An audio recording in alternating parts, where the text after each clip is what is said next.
بيجيلك شعور دايما ان انت موجود في الحياة دي او في الارض دي علشان حاجة اكبر من اللي انت فيه دلوقتي، بس انت لسه مش عارف.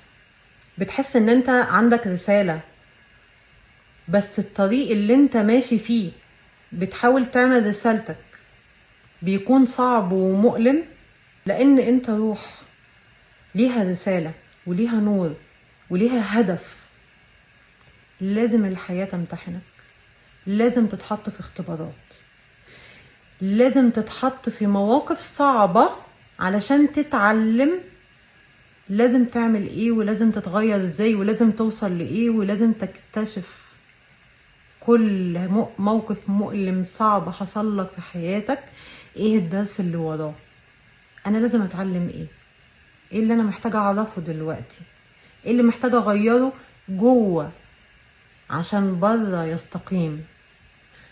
الامتحانات والاختبارات اللي بتحصل لنا في الحياة مش عشان تكسرك ولا عشان تخليك عايش في ألم وحزن طول الوقت، دي عشان تخليك تتوسع وتتطور ووعيك يرتفع وإدراكك وإحساسك وشعورك وروحك يكبروا أكتر ويوصلوا للمرحلة اللي تقدر تتخطى فيها الصعاب دي بسلام نفسي وهدوء وثقة في الخالق. طريق الرسالة مش سهل أبدا، لكنه دايما بيكون طريق مقدس.